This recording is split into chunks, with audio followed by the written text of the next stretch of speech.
Okay, so you know that I've been talking about coffee all the time in my videos, but today I like to add something else, something important. Um, it's not just coffee that I want to focus on, but also slow food.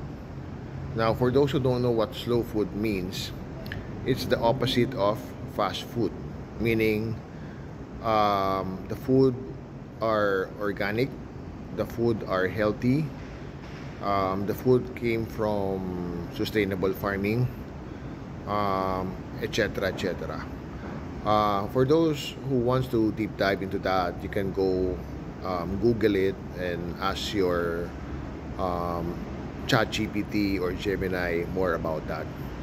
But in the incoming videos, I'll be discussing more about not just coffee, but slow food as well.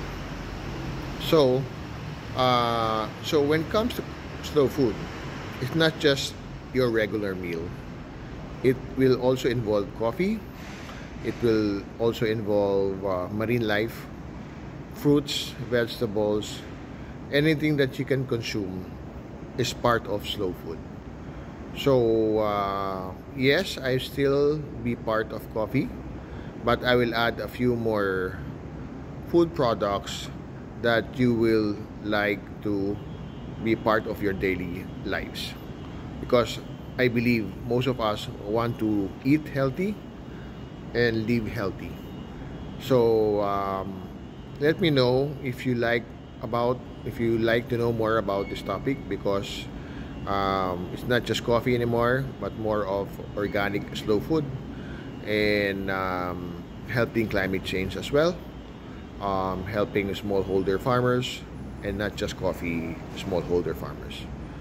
But since we are still a small team, we will be focusing first on coffee and then maybe another product, and then expand uh, once we grow. So don't worry about coffee. For those who are coffee lovers here, coffee will be always be part of our content and our mission.